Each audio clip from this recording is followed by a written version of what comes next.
Good afternoon. Continuation of Chapter 2, Scarcity and PPF or Production of Possibilities Frontier. So, dito naman tayo sa what is PPF. It says here that it's a diagram that shows the productively efficient combinations of two products that an economy can produce given the resources it has available. So, sa PPF, meron ditong slopes downward to right. Within the slope or within the slope, it is attainable, and points outside the slope cannot be achieved. So, tingnan natin kung ano yun. So, sabi dito, any point within or inside is attainable. This one. So, ito yung PPF natin for soybean and wheat. Any slope within the curve or inside the curve is attainable, and any slope or any point outside the slope is attainable. So we have here different production when it comes to soybean. For every 30 soybean, makakaproduce tayo ng 38 wheats. For every 10 soybean, makakaproduce tayo ng 60 wheats. Okay, so as you can see, as the production of soybean go up, the production of soybean goes down. Yun yung sinasabi dito sa PPF. Okay, sabi dito, it is a diagram that shows the productively efficient combinations of two products that an economy can produce given the resources it has available. So given the resources for production of soybean and wheat, we can conclude that these two products cannot achieve the same quality or same quantity output at the same time. One has to sacrifice. Kailangan mag-sacrifice yung isa for the production of the other. In this case, the more soybeans you produce, or the more product A you produce, the lesser the product B will be produced. The lower the soybean, the higher the wheat. The lower the wheat, the higher the soybean.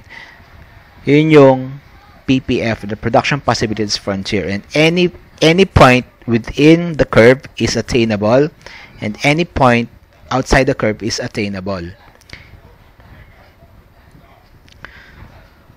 So sabi pa dito, bowed outward resources, inputs, specialized. Slope of production possibilities, frontier, opportunity costs, principles of increasing costs as production of a good expands, opportunity cost of producing another unit generally increases also. So as you can see here, usually kasi ang PPF is a outward slope from the point of origin. This is the point of origin. Okay, up to this point, it is an outward slope. Bakit? Siyempre, bakit siya outward slope? It indicates that the production can be flexible anytime. Hindi siya constant. But there were times na constant yung availability ng resources. Like, for instance, this one.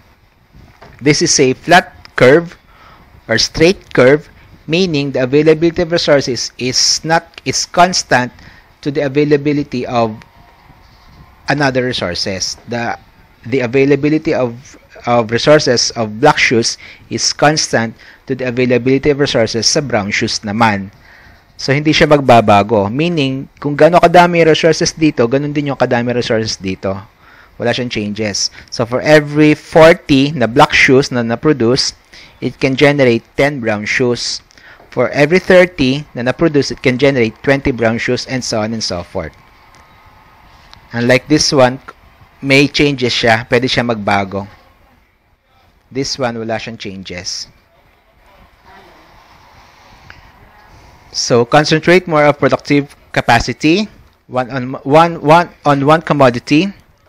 Employee inputs, better suited to making another commodity, vary proportions of inputs, limited quantities of some inputs, pag-bowed outward, production possibilities frontier. Let's see.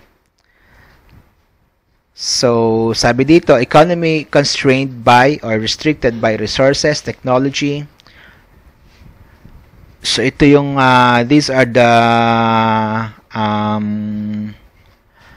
indications or indicators na pwede makapekto sa isang economy. It can be resources or pwede makapekto sa PPF. It can be resources or technology. Or pwede ring society. So determined by economies, physical resources, skills, technology, willingness to work. Ayan. So tingnan natin.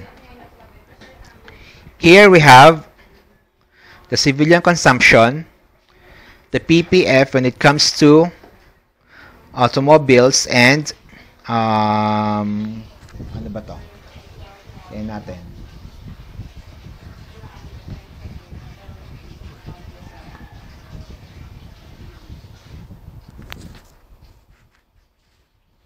The PPF of automobiles to missiles per year. So here we are, we have to make two choices between how many automotives are we going to produce in a single year compared to how many missiles we are going to produce in a single year. Okay, so let's see.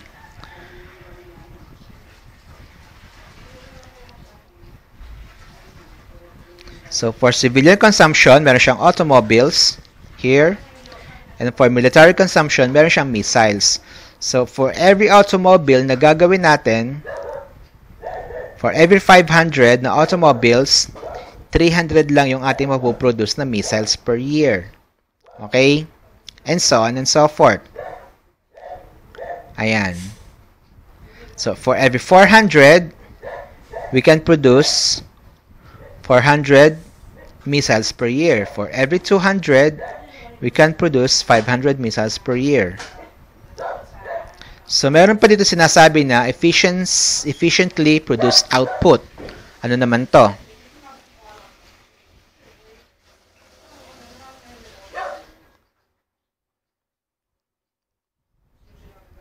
It says here, the concept of efficiency. Efficiently produced output given current technology cannot increase output production without increasing amount of inputs or giving up a quantity of other output. So efficiency is absence of waste. Efficient economy wastes none of available resources, produces maximum amount of output and at the given technology. So here, anything that is within the line of y-axis and x-axis is considered as efficient. Here, the efficiency indicator is point D. Okay? So it should be dapat for every 500 na automobile na mapuproduce, there should be at least 300 missiles per year na mapuproduce. But here, nagkaroon ng inefficiency. Ito yung sinasabing inefficiency. Okay, ito yung sinasabing inefficiency na sinasabi. Ayan. Ito yung efficient. This is the efficient point or midway point between automobiles and the missiles per year. But here, nagkaroon siya ng changes. Instead na naging 500 yung maproduce na automobiles, naging 300 lang. So, nagkaroon ng inefficiency when it comes to producing automobiles. Nag-sacrifice ng 200. The ideal should be for every 500 or for every 300 missiles per year, ang atin na gain is 500 missiles. Pero dito, nagkaroon ng for every 300 missiles per year na produce, naging 300 lang. So, hindi siya considered as efficient. Okay? So, ano yung mga pagkakataon na pwede magkaganon? Technology or lack of qualified employees, waste of energy, or pwede ring mga calamities na during such time na bumababa yung production, pwede maka-apekto yun sa inefficiency. But the ideal is for every 500, there should be at least 300 missiles per year. Okay?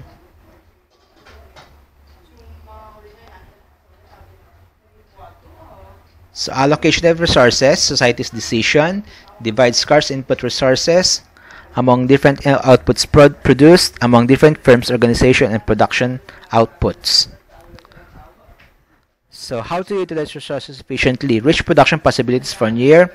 What? Which combination of goods to produce? Select one point on production possibilities frontier, and to whom? Total output distribution to each person. So, syempre, titignan din natin yung division of labor. Smaller, more specialized tasks. Each worker more adept at a particular job. Okay, law of comparative advantage. One country production of particular good relative to other goods. If it produces that good less inefficiently, then it produces other goods compared with other country. So ito yung Adam Smith or yung concept ni Adam Smith sa pin factory. One man draws out the wire, another straight it, third cuts it, fourth points it at a fifth grinds it at the top for receiving the head. To make the head required 2 or 3. So ang daming involved na person sa paggagawa ng isang pin. As you can see, there are 18 persons. It says here, there are 18 persons na involved sa paggagawa ng isang pin pa lang, okay? So, in that way, hindi siya efficient kasi instead na 3 person lang, 2 or 3 persons for one production of pin, ang nangyari, 18 persons na agad ang involved sa paggagawa ng isang pin. So, hindi siya efficient or hindi siya wise or hindi siya wise decision for an 18 person na gumawa ng isang pin pa lang. So, dumami ang tao, bumagal ang production. Instead na kaya naman ng 2 or 3 lang, mas mabilis.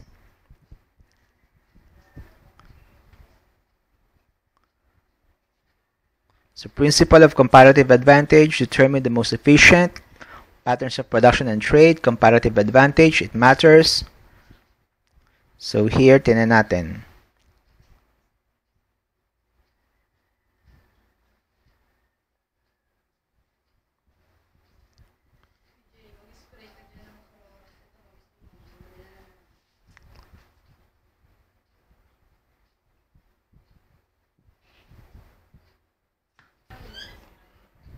So, sabi pa dito is, yung efficiency or no waste. Economy produces maximum output using available resources. Efficiency and the PPF. Any point on the boundary is efficient. Efficiency does not indicate which point is best. Any point on the interior is inefficient. So, sabi dito, ito nga any point here. Point D is efficient, point E is efficient, point F is efficient. But here, nagkaroon ng changes. Nagkaroon ng point A, which is supposed to be, dapat na dun siya sa D. Okay? So, nag-sacrifice siya. This was discussed earlier. Okay? So, ano yung causes of inefficiency? Pwede as I have said earlier, unemployment, input assigned to the wrong task, or discrimination. So, madaming sources of inefficiency. Hindi lang itong mga to.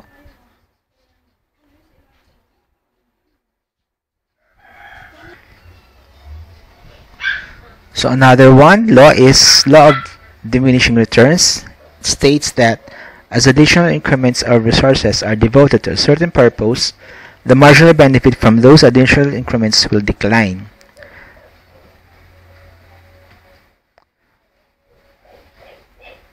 If few resources are currently committed to education, then an increase in resources use can bring large gains. If a large number of resources are already committed to education, then committing additional resources will bring smaller gains. The curve on the PPF shows as additional resources are added to education, moving from left to right on the horizontal axis, the initial gains are large, but those gains gradually diminishes. So here, this is the healthcare compared to education, the level of healthcare, or the PPF of healthcare compared to education. As you can see here,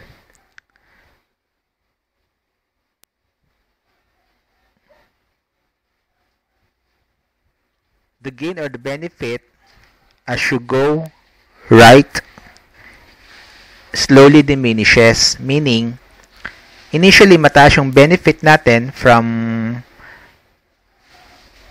education, okay, from point A. So the benefit is high, but as you go along to the curve, nag-diminish siya from E1 to E2, konti na lang. From A to E, mataas siya. Here, sabi dito. If few resources are currently committed to education, then an increase in resources use can bring large gains. Here we have no resources. Start from 0. We have no resources dedicated to education. Okay? So the return is high. The return is high.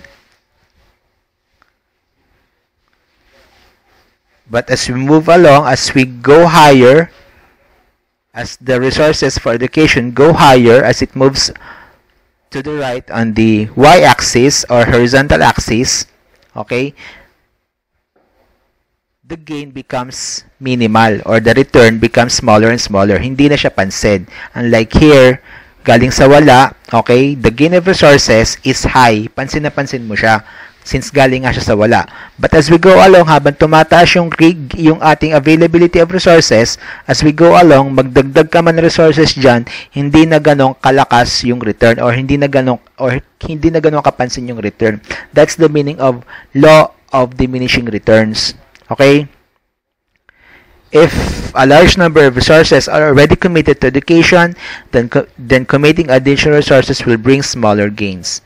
Here, nagsimula tayo sa 0. So, pansin natin ang laki ng nabago niya sa resources as you go outward, papunta sa right. But since nagkakaroon na siya, magdagdag ka man, hindi na ganun kapansin. Kaya nga nakita mo, lumiit na siya. Yun yung nagdiminish. Yung return niya, unti-unti nagdi-diminish. Siyempre, palaki ng palaki yung resources, it will come to a point na dagdagan mo man to, hindi na siya ganun kapansin. Okay, class? So, productive efficiency and allocative efficiency, society's choice. So, why society must choose? Every economy faces two situations in which it may be able to expand the consumption of all goods. A society may be using its resources inefficiently, in which case, by improving efficiency and producing on the production possibilities frontier, it can have more of all goods for at least more of some and less of none. As resources grow over a period of years, more labor and more capital, the economy grows. As it does, the production of possibilities frontier for society will tend to shift outward, and society will be able to afford more of all goods. So, tingnan natin dito. So, here we have two countries, Brazil and USA. Two countries that produce same type of goods, sugarcane and wheat. Sa Brazil, mataas ang production ng sugarcane, as you can see here. The more it produces sugarcane, the lesser the wheat. Okay? Mataas ang production ng sugarcane, mababa ang production ng wheat. Sa Amerika naman, mababa ang production ng sugarcane, mataas ang wheat nila. So, nangyayari dito, kung saan maganda yung production mo, dun ka mag-excel. Yun ang pagtuunan mo ng pansin. Okay? Sabi dito, if one country produces the best, okay, yun yung, kumbaga yun yung specialization mo. So, pwede mong gamitin yun for importation or for export rather. Pwede kang mag-export ng sugarcane papunta sa Amerika or sa USA since madami ka nga sugarcane sa bansa mo, mababa yung wheat mo. Okay, so ang mangyayari, mag-export ka ng sugarcane, mag-import ka ng wheat. Sa Amerika naman, mag-import ng sugarcane, mag-export ng wheat. So it's the opposite effect for each country since magkaiba yung kanilang PPF or production possibilities frontier. Dito mataas ang sugarcane, dito mababa ang sugarcane. Dito mataas ang wheat, dito mababa ang wheat. So pwede silang magpalitan ng kanilang products, sugarcane for wheat and wheat for sugarcane. Okay, that's it. That concludes chapter 2 or chapter 2 nga for our subject. Next Friday or next meeting, baka magbigay ako ng exam on Monday, so be prepared for that. Chapter quiz ulit, chapter exam. Okay, so thank you, and we will meet on Friday, virtual classroom. Thank you.